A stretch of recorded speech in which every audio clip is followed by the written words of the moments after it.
All right, Morgan, you see my screen all right? Yeah, we're good. I think we're live. Awesome. Looks like starting to see some people trickle in.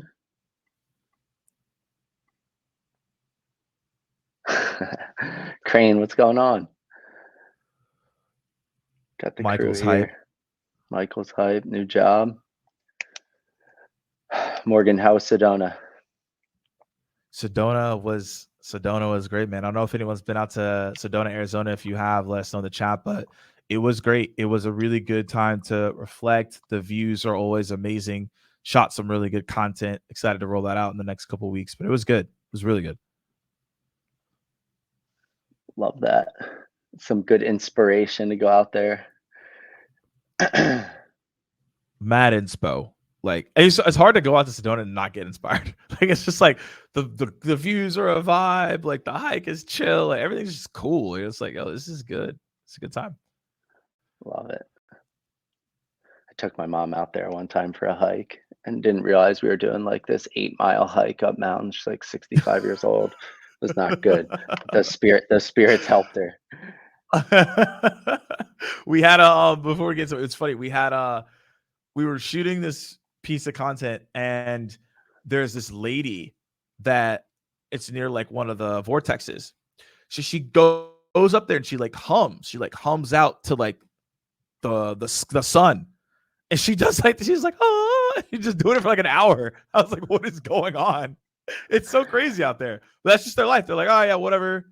This is just what I do. It's interesting. It's funny. Yeah, that'll inspire you. Well, look, Morgan, Yeah. I'm pumped to have you. We're a couple minutes in. It looks like we have a pretty good amount of people that are already here. I think our timing is relevant for this. I'm getting questions every day on, hey, I get this is hard, but I still need to eat. I still need to make money. I still need to help my company grow. So I'm really excited to have you. Um, for intros, welcome everyone. I'm pumped to have Morgan here. We met in 2018, Morgan. I was looking back. You came in and helped led a training at Heap. We had about 40 AEs and SDRs at the time. And I remember just your ability to go in so deep tactically. Hey, what to write, what new method to use, new formats that are working better than other, but also back out and have a strategic perspective. And I'm sure a lot of those still same plays are still being used today for nearly $1 billion companies. So for people that don't know me, my name is Todd Bustler. I'm the co-founder and CEO of Champify. Before Champify, I spent a year as an operator in residence at Unusual Ventures. That's where I really felt some of the hardest prospecting in my life. Imagine no case studies, little to no customers, oftentimes new categories, not even knowing what the thing is. Before that, I was at Heap. So 6 years going from about zero reps to 40 across sales dev and AE. So for some housekeeping items, Morgan's going to kick off today. We kept this relatively content light with to making sure we save 10 15 minutes for questions. I'm hoping this is interactive as we go. I'd encourage you to put your questions in the chat. And really the framing for this event and why we set it up is essentially outbound's tricky. I think it's the hardest time since I've been in tech sales, a 10-year run here. However, we need to be productive. We need to make money. We need to help our companies grow so that when we come out of this, there's that more hockey stick growth that we've seen the last couple of years. So without further ado, Morgan, I really appreciate you joining. I'll pass it over to you. Awesome. Well, y'all, we're gonna dive right into this into the content, and what we're gonna be talking about here today is like how to make sure that you can hit these targets, and we're gonna talk about what you're gonna learn. So these are all the things you're gonna learn. I think all y'all can look at that, read it, and be like, oh, that's cool. These are things we're gonna talk about. I'm actually curious for you all, like for everyone that's listening in, watching this, what are some obstacles you're facing when it comes to outbound? So the question is, what are some obstacles that you're facing when it comes to outbound? Put in the chat. We'd like to see it. Some of these things will probably be covered today. Also, as well, these could be questions you have during the conversation, but also at the end of our conversation as well. But these are things we're going to learn. And I believe the most important thing is point number one, which is time management. So the thing that you're seeing right here is my calendar that I had when I was in SDR.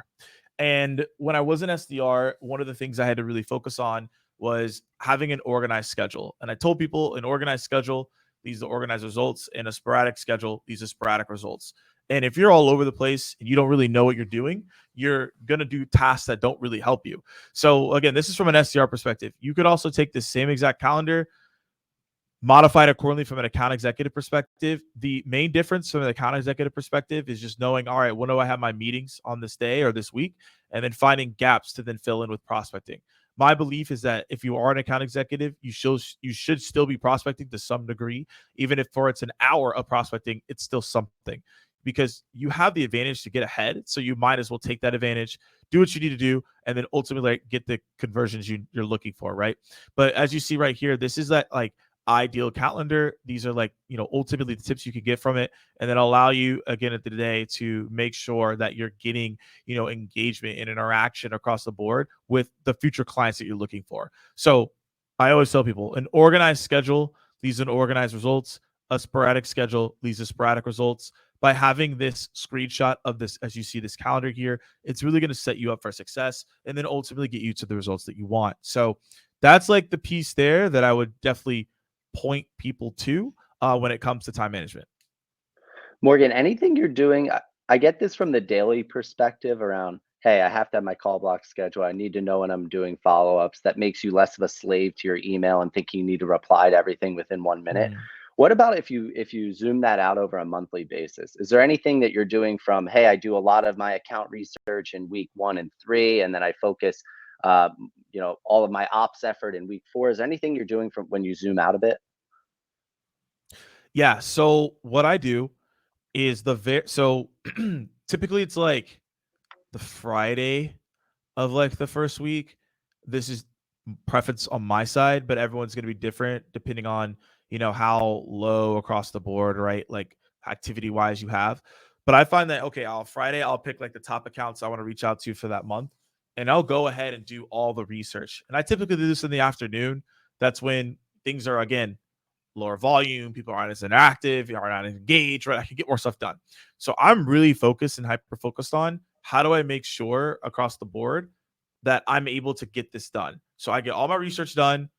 Great. So when I'm writing emails, I don't have to do research. I already did it. So I'm more proficient, I'm more effective in that as well. And then another thing that I like to do is in the morning, whatever sales engagement tool you're using, I schedule out emails to go out throughout the day. And essentially, it's just the emails working for you instead of just sitting there and doing it. I'm doing it the morning of, and I send it out. Now, that's the reason for that is I wake up early. However, if you don't wake up early, you can also do it the night before and schedule them out and do that as well. Because you really should be focused on doing calling or more active things like video or even responding to LinkedIn messages, etc. I want to go ahead and schedule my emails out for the next day or again the morning of for that day because now I have more things to actually go out and execute on. So that's what I tell people there. Morgan, interesting question in the chat from Max. Saw something about SDRs scheduling their days specific to cadence steps. Any thoughts on that? You could absolutely do that. It just comes down to making sure you're organized with your cadence steps, right? You have to follow through. The biggest mistake, Todd, you probably have dealt with this before. The biggest mistake that people make is they schedule their days to cadence steps, but then they don't follow through with their cadence. So they end up bottlenecking themselves because they're like, oh, I got to make 20 calls today. I don't want to do that, right? It's like, no, like you have to follow through these steps in order to get these things done. So that's why I typically recommend people, if you're going to do it, you have to follow through. If you know you're not going to follow through as much, yeah, you might as well not do that, right? Because there are going to be days when you don't want to make 50 calls and then now you bottleneck yourself. So you have to follow through every single time, which I guess in a way that's helpful if you do that. But if you don't, you're messing yourself up. Yeah. Yeah, good thoughts. I think in general, it's like there's multiple strategies. The philosophies hold true. Before we pass to the next Yep. section, I think this question from John Knapp is very interesting around basically, we're all hearing about this email deliverability, email filters. It seems like Gmail's making changes all the time. I have some thoughts on that. I think if you look back 5, 6 years ago, it was kind of, hey, engineering and product build the product, marketing, go out and drive awareness, sales development, you're responsible for getting people to take meetings. I'd encourage you to challenge that a bit. Like here at Champify, our CTO spends a lot of time with our go-to-market team trying to think about email deliverabilities. What domains are we warming up? Are we constantly thinking through the most forward-looking way So we're not getting trapped in that. So my advice is loop in other ops people, loops in engineers, because it's no longer just a sales problem. And there's some people on the eng side that have some domain expertise that can make our jobs a lot easier. So really good question, John. It's something a lot of people are thinking about. Awesome. Yeah, I have nothing to add. I think you nailed it there. We can also I guess we could touch on Blake's question too, because I it kind of correlates, and then we can get into the strategy for the modern selling side. Do you find the best time to schedule emails around 4 or 5 p.m. when people get off work? So the thing is, I'm the opposite. I find that it's easier to hit people up earlier before they even get into work, right? Because and this is actually, I would like to hear from even Todd's perspective, because you have been at that executive level. So I'm curious on yours, but everyone, I know everyone's different. I'd rather email someone before they even have to even get into a meeting versus at the end of the day when they're getting out of their meetings and the last thing they want to do is look at their email of things that they have to do. So that's been always been my perspective. I found that like when I sent emails earlier, I ended up getting a higher response rate across the board. But that's just what I've seen. But Todd is the one receiving these type of emails, so he might have a different viewpoint. Yeah, my take is that I think universally most people spend too much time trying to optimize, hey, what time should I send this? And I think the content and what you're saying is king. I think for call blocks, it matters a lot more. But I see a Mhm. lot of SDR teams look at a small sample size of data and say, hey, I need to email at this time. And quite frankly, I think it's more about content and consistency than anything else. Sure, different buyers are different, different markers are different. So continuously experiment, but don't get caught making big decisions like that off small sample sizes. That's a great point, and I'll throw this in here for you, Blake, as well. And this is for anyone. It's a free tool. You can check it out. And essentially, what it does is it tells you based on job position and also based on company size when to send certain emails. Based on if you see at the bottom of this website over 10 million emails that they've analyzed, so way more than I've analyzed. So I would just recommend checking that site out. It has all the stuff there. So Blake, if you want to take a minute, go look at it. It'll have a better answer than me. But let's go into this part. So, LinkedIn. First of all, let's talk about LinkedIn voice notes. Has anyone ever sent a LinkedIn voice note? One, if you have. Two, if you've never even heard of this before. You're like, Morgan, I don't even know what the heck this even means. So, one, if you sent a voice note. Two is like, yo, I didn't, I didn't even know that existed. So, the thing is, it's one of my favorite ones for sure. But everyone has done it maybe once or twice, at least from this standpoint. It's been around for a while at this point, but it also still is unique because not a lot of people do it consistently. So someone has maybe done it like one or two times, at least people that have coached and trained. I'm like, oh, that's great. But consistently is a different conversation. So one thing that I would recommend people to do right now is go look at people that maybe you messaged, right? You sent them maybe like a prospecting message via message and like it didn't go anywhere. It was text based. I would go back to those people and send them videos or voice notes. Now, some of you may not be comfortable on video yet. That's completely fine. I recommend video because I think it's the easiest way to connect with people. And just based on where we're going right now and the environment, economy, all these different things, video is just a good way to stand out and really put yourself there. I do really like voice notes as well because you could just walk. You could walk outside and do a voice note and schedule meetings. I've seen people do it. People get report back and tell me it's successful. So when you think of a voice note or a video, I'll give you this framework. Best way to think about it is keep it less than 60 seconds. And it's a simple formula. I like to call it the 10-30-10. So first 10 seconds, you're stating what the reason for the video is or the voice note, which is critical. And then the second thing you're looking at is the 30 seconds, which is the value prop. That's actually even more simple because you're just going to take it from your calling or your emails and you're going to articulate it from there. And then the last 10 seconds is the call to action. I prefer saying, like, are you curious to take a deeper dialogue on this topic? Is this something that you're interested in? That's another way that I approach it as well. But what you're ultimately going to see is this 10-30-10 framework or format that then is going to allow you to then articulate your message, put yourself out there, and get those results, right? And so what I also have seen to be successful is engaging with future clients' content. The thing at the end of the day, as you all know, like not everyone's posting on LinkedIn, but if they are, imagine this: there are executives who most of you probably might want to get in front of right now they're posting somewhat on LinkedIn, but they don't have any comments. So imagine if you were the couple of comments on their post, and they have to be thoughtful. Don't be like great posts, like actually be mean, like a meaningful comment. If you did that, you actually would see more traction. You see more success there as well, because now you're putting a face to the name. And what I would also tell y'all as well, it goes to point 3 and 4, level up your profile. Better profile pictures, better about sections, better headlines. Headlines are critical. It's what people are looking at before they accept your connection request. This will allow for your profile views to go up, and it'll be an inbound engine. And I look at this a lot to see, okay, wow, like I got a lot of people that are viewing my profile that are my potential buyers. I need to engage with them. So those are just things to just be mindful of, pay attention to on modern LinkedIn selling as well.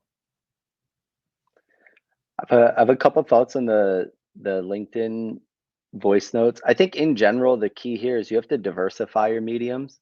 Like, whether it's using Vidyard or Loom to use videos and show in the background a piece of content that's highly personalized, voice messages, etc. And I'd encourage people, like even the best prospectors, you might have, 20, 50% open rates in your emails.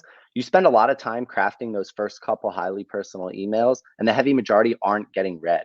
Make sure you're recycling that messaging in other formats, because the chances are, just statistically, it's not going to get seen. You spend a lot of time on that. Question for you, Morgan. Where do you see as the biggest pitfall or area for improvement when you think about leveling up your LinkedIn profile to make sure you're looking professional and kind of attracting some attention? If I had to pick one area, the headline. Most people's head let's like I could probably go and look at y'all's headlines right now, and I probably would see this. And it's not no knock on anyone. Like I've been in the same spot. Your headline probably says like I'm an SDR, I'm an AE, I'm selling something, right? And that doesn't help you stand out. There's a lot of SDRs and there's a lot of AEs. You just this is not going to be helpful for you. So what I recommend people to do is, okay, let's take a step back. Let's not do that. What should we do? We should put something in there that's going to talk to the buyer. And ultimately, what does that even mean? So you should be looking at, okay, if I'm going to be reaching out to someone, I need to talk about how I'm solving their problem. So it could be like helping helping you mitigate risk on security side, or it could be like we unlock the way that we do prospecting, or I'm just making things up. But the thing is, you need to think about what your buyer problems are, and how you like actually help them.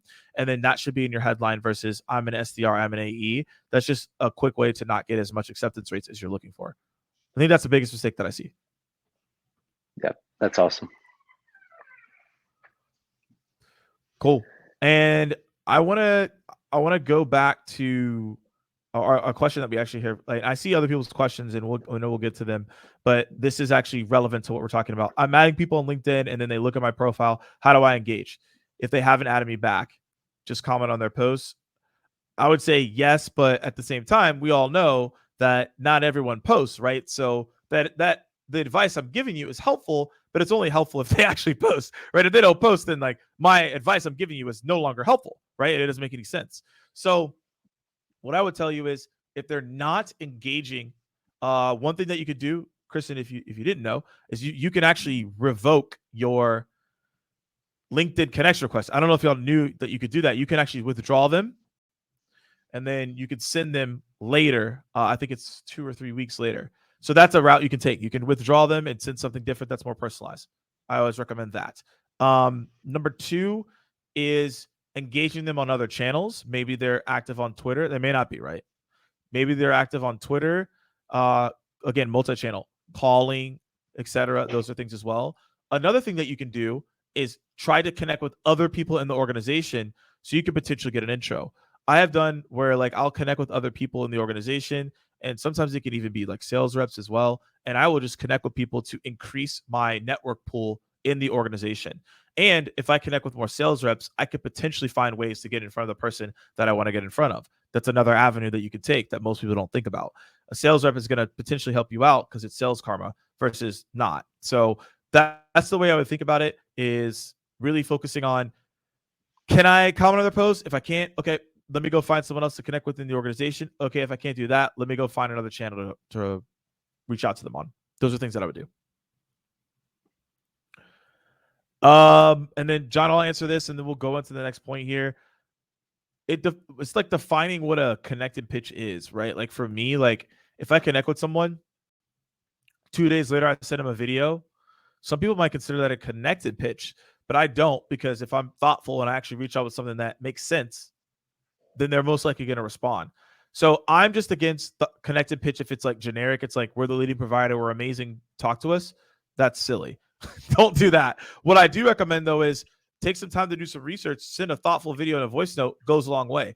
Ask the thoughtful question that they probably haven't been asked on LinkedIn to start a conversation, right? If you start conversations, you're going to convert more. So those are my thoughts on that. But just the generic connected pitch, nah, I don't recommend that. And that's prime for failure at the end of the day. Cool. Ty, anything else on this, or we should move on to the next thing? No, I think you hit all the nails on the head. I think I have one point for Blake's question. Best way to get an intro to a C-level exec. The way I think about things is, oftentimes when you look into an organization that you're trying to break into, you're not going to be connected to the right people, even if you do all the right things that Morgan's talking about. So I think more and more of pipeline is going to be generated this way, Blake, where, hey, I know a sales manager, I need to get to a chief product officer or a chief marketing officer. The way I think about it is, you know, is that sales manager willing to make the introduction first? If not, you're going to maybe be dropping their name and something that you learned in a conversation with them that helps your chances. If you're asking for an intro from a sales manager to a C-level exec, you need to make sure you're speaking their language. Skip Miller's another talk about, below the line may speak Russian and above the line speaks Greek. You need to speak Greek to an above the line buyer. If you're trying to ask for an intro to that C-level exec, you probably only have one shot, right? So you want to make sure that you come in with a really strong point of view on how you can help them, and it's a value prop they're thinking about, right? They're not thinking about, hey, response rate to save SDRs a little bit of time. They're thinking about a strategic competitors, market share, growth rates, next funding round. So just making sure that that message will resonate with them before you take that one shot through the introduction. But I think more and more is going to happen that way, and Yeah. spending time on that front is worthwhile. Love it. I think we can get into the relationship piece now, and leveraging existing relationships. And I'll say this. Like I think this is incredibly important. Right now, right? We were talking about this before we got on here. Tyler's like, this is a very hard time as a seller, right? Someone who's seasoned and understands the game. I think this is important to like look at your referrals and be like, okay, look, like who are people that I've worked with and I can get introductions and people that trust me. I think this is going to be one of the most important things that you do right now is getting referrals and getting in front of the right people to figure out what to do. Because if you're not doing that, then it's going to be incredibly difficult, right, to continuously get your net new. You can do what you need to do, but the referrals are going to be critical here as well. So I would really lean on asking for referrals. Find everyone that's enjoyed. They have to have actually liked your product or service. Don't ask for referrals and then like it. But if they liked it, then ask for these referrals. Don't miss out on this strategy. A lot of people are not paying attention to this right now. Yeah, I'd add two things on that. I think in general, just when it comes to existing relationships and creativity, there's a lot of people in this webinar, many of which are from more mature organizations that have to take an account first approach, which are, hey, here's the 30 accounts I can work. How am I going to break into them? If you're an SDR, an AE, or selling at a smaller company where the universe is huge, I'd encourage you to flip that on its head. So what I mean by that is rather than picking your top 10, 15 accounts, think about where do I have connections, and then breaking down based on those connections, okay, how am I going to structure my target accounts, right? So rather than account first, contact first, and then put as much effort into your referral strategy as you are into, writing personalized emails, optimizing your cadences, etc. A lot of people don't spend time thinking creatively on the referrals. I guess, Morgan, question for you: if you're a newer AE or an SDR that, if you're an AE and you've done deals and you've been at the company for 3, 4 years, it's a lot easier. Your network's bigger. You can ask people more naturally. You've seen the Mm. success of the product. How and when would you go about that as a new SDR? Asking for referrals? Yes. Well, it's a little bit different, right? Well, on the referral game from the SDR. So If I'm an SDR, I think this is when I would potentially I would have to partner with an account executive. So maybe a different perspective than what people are looking for. I would go find the account executive that I'm sourcing meetings to that eventually did close maybe those opportunities, and I would tag team with, and everyone's organization is different, but I would tag team with the AE to figure out what clients did we really like, and then what I source, and I would start getting referrals from there. So that's one. There's a second route though of people that you reached out to. Maybe you had a good conversation, they were interested, but timing was off. Those are people you should always keep in mind because that's where most people miss opportunity. They didn't get the meeting, right? They didn't get the meeting, so they got frustrated, and then they're just like they write the person off. You shouldn't do that. Like that's a person that like potentially could be someone down the line. Even though they said no right now, that doesn't mean they're going to say no in the future. So that's another way to get these referrals from people that you already had those conversations with as well. And it kind of goes, Jesse, what you're talking about is the closed ops. Those probably are in your closed ops as an SDR as well. Yeah, I'd encourage people to be creative on that front. Like, anyone doing prospecting, you oftentimes build some good rapport with someone. They might not be interested because they have a competitor or there's some budget freeze or whatever that may be. Morgan used the word sales karma. I believe in that as well. Like, you may be able to help this person in something that has nothing to do with your product or your solution, helping them with some interesting content, be more successful in their job, helping them with someone they're trying to hire. When you do that, once you do enough of those deposits or gives, then it's a lot easier to say, hey, I notice you're connected with XYZ person. Think it might be better timing for them. Can I ghostwrite something for you to make it so easy for them that it's really hard for them to say no? So I'd encourage you to just get really creative with that. It doesn't mean they have to be a long-term customer before they might be willing to help you out. I would also say as well, key thing, I mean, the key thing right here that I would always recommend people is on the closed loss opportunities, and we did talk about this a little bit more, is why did that deal lose, right? And try to use that information to even sell that. And also, if you have closed the deal, use that information to sell as well. If you know what lost you the deal, then you know, okay, this is what I need to talk about proactively or mention or whatever that may be to then get more opportunities, or I need to evade in a conversation. If you know why you want something, then you can use that as leverage to schedule more meetings as well. So always take a step back to do an analysis of the data of why you lost or won a deal too, because I'm not a lot of people do that as well. It's a good point. And yeah, go ahead, Todd. No, no, good. That was it in terms of this. So I think the last thing, because we're getting to the questions for people here, is outbound channels to focus on. I've talked about you want to be able to personalize a portion of your outbound every single day. So there was a question that someone had asked earlier, and now I can go back and answer it because now it's applicable. Was, are you personalizing every single email in your outreach? How long does each email typically take you?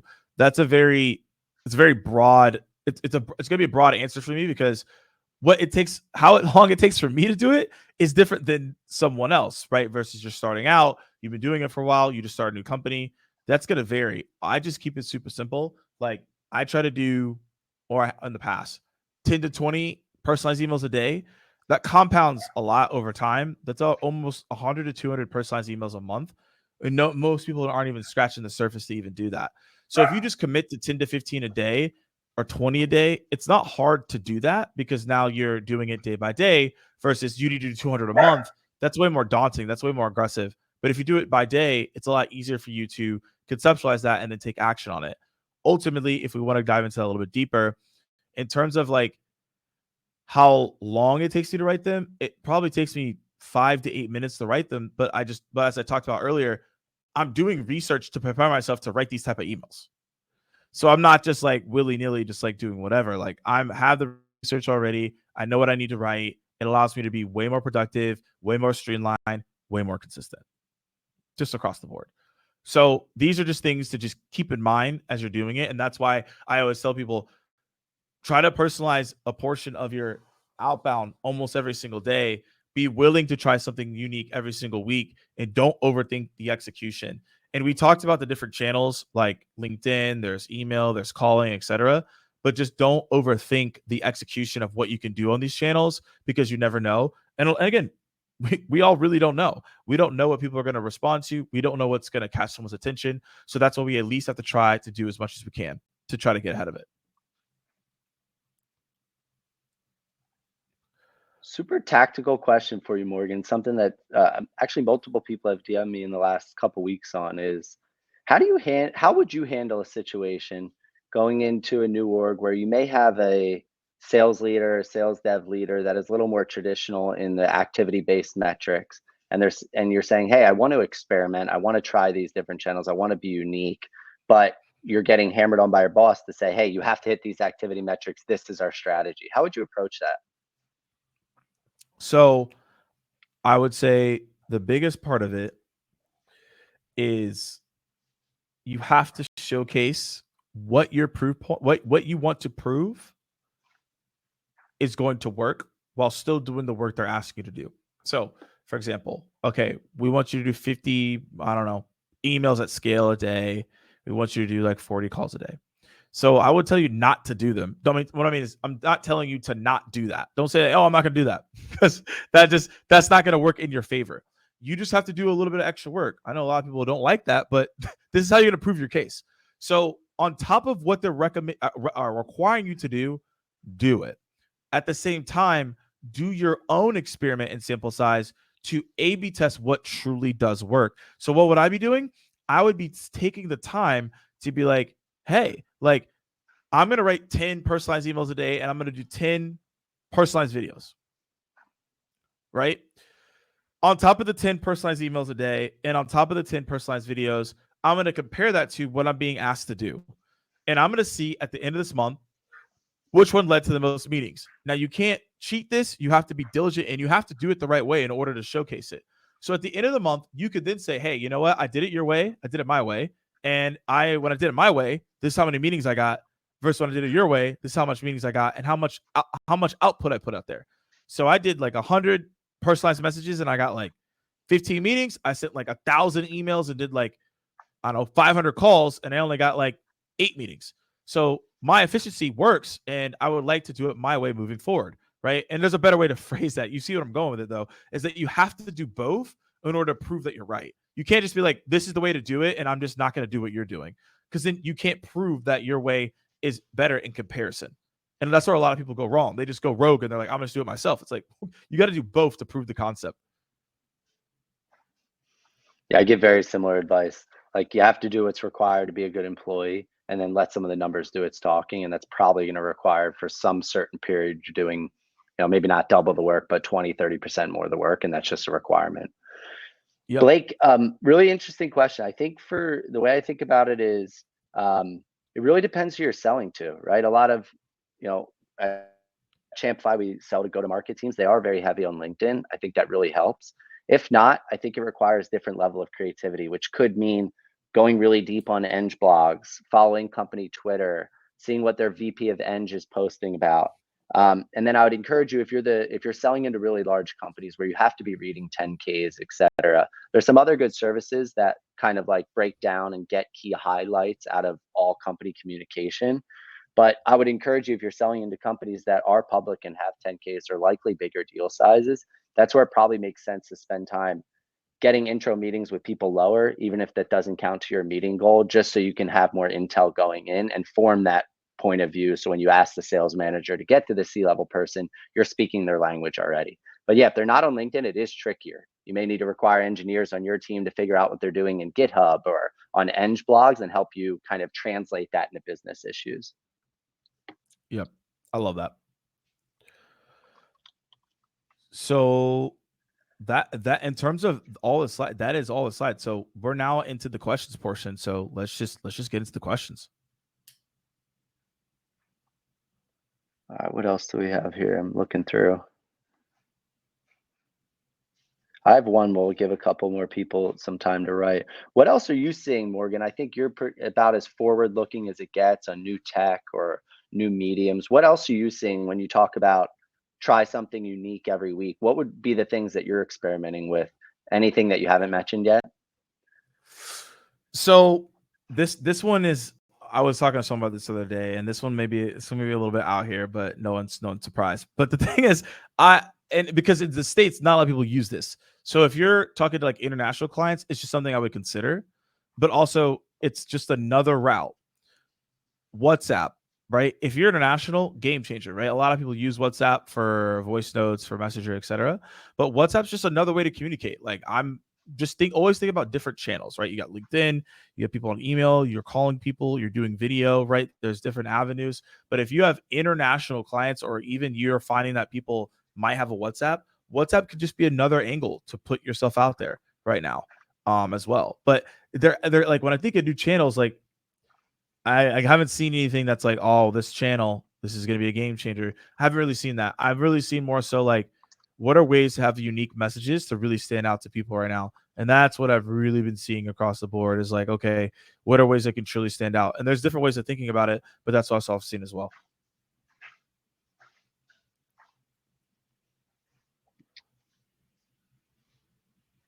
See, Question. next question here. Are there tools that support personalizing emails at scale, using companies' news, Twitter, appliance, craves? Mm, I don't know. Todd, do you know this question? I just heard of a company doing it. I'm blanking on the name. So maybe we'll send it in the follow up. But there is one. I think that's really strong on the end side. Chase put in a question around, I send to super technical buyers. What this is a service that kind of reads through a bunch of their end blogs and brings up a lot of topics that are consistently coming up. I'm blanking on the name, but we'll send it in the follow up. Cool. Yeah, Tom, lavender is always great. I vouch for that. To make sure that you can like you put an email in there and then you can modify it accordingly. I was taking Nick's question as like actually creating the entire email from the scratch. But in terms of lavender, like if you're already doing personalized emails, yes, it's a great way to refine, to make sure that you're doing the right things, right? Those are ways that it can truly stand out in terms of like that piece. So if you haven't checked out lavender, I always recommend that too. Um, Blake's thoughts on using Chat GPT to personalize outbound outreach for roles, or I mean, the thing is, you just have to feed it the right information. That's really my thing with Chat GPT.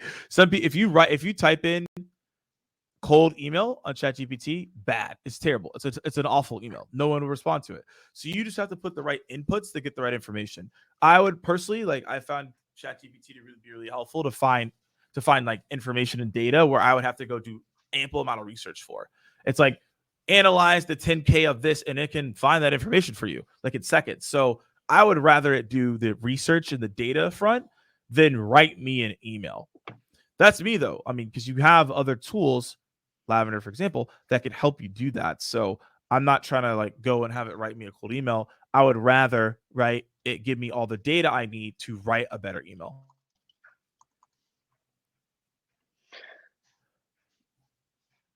Let's Couple more see. questions coming in here. We'll wrap in about 4 or 5 minutes. Uh yeah, we have. Do you have any strong feelings around regular messaging versus leveraging emails and Sales Navigator?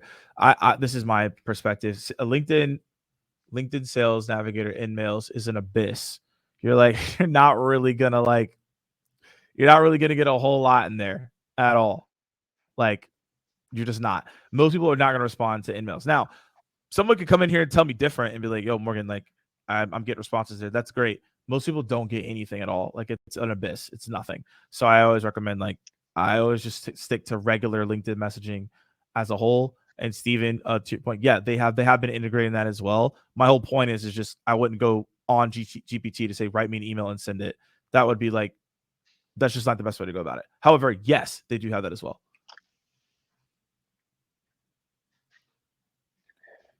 Awesome. Morgan, Uh, we got one more here. I guess I got two. So Sarah's like thoughts on dropping an above the line persona, a text versus a voicemail. I'm ex Todd. Todd, what if you got a cold text? How do you feel about it? I'm not a big How fan. you feel about a cold text? I get them quite a bit. I'm not a big fan. I think once you have a relationship, texting's okay. I think texting to start a conversation to me feels a little aggressive. I think you're not going to write a book in a text and you can't be super thoughtful in a text. Like you're trying to evoke a response before you really earn the right, in my opinion. If you sent me a bunch of really good emails and videos and looms pointing to specific content and then maybe ask me if I saw it, I think that could work. But I think early on in your kind of approach, it's a little too aggressive for me as a potential buyer. Yeah, I'm the only time I've really seen that work is you gotta have a unique buyers. Like I trained one team and they went after spa owner, like spa owners, like gym owners, etc. So it made sense for them to do that. I think if you have a regular persona like IT or sales or marketing, it won't be as applicable. Might as well just leave the voicemail and go from there. And then Victor's question: what are your thoughts? Wait, let's hear. Whoa. What are your thoughts on shotgun approach, mass email with quality content versus rifle approach of customized content? I mean, overall, I would recommend you to go sniper mode than anything. I think if you go shotgun approach with quality content, I would also have to define what is quality. What does that mean? Is it quality to you or is it quality to the buyer? Like quality is very like subjective. It depends on what we think quality is and what that means. Like what is that? If it's relevant messaging at scale, sure. But also it's like what is quality content, right? Is that quality content that marketing thinks is good and it's sending out via sales? Like, is it something that's been vetted as quality content? So now we're doing it. There's just different approaches, right? So I always just tell people to do both. Like, there's no reason to not do both. But if you're gonna do mass email, you need to make sure that it's relevant more than anything. Because quality can be subjective. Relevant is like it is relevant. Quality is like, well, subjective for people out there. So I don't know what your take on that, Todd, is, but that's like how I see it. Pretty similar, nothing new. Okay, we're at time, everyone. Morgan, I wanted to say thank you once more. I really appreciate it. I love the way you think about this and constantly pushing the envelope. For folks that had all the questions, awesome questions. You know, we're all kind of working through this together. It's a tricky time, and you know, the job has changed where it's just who's going to work the hardest versus who's forward looking, who's most creative, who's doing things outside the ordinary. So I hope everyone got a lot of value from this. In the follow up, we'll ask a couple questions if there's anything else you're thinking about. Morgan, thank you so much. I really appreciate it, brother. Have a good one, everyone. Absolutely appreciate y'all.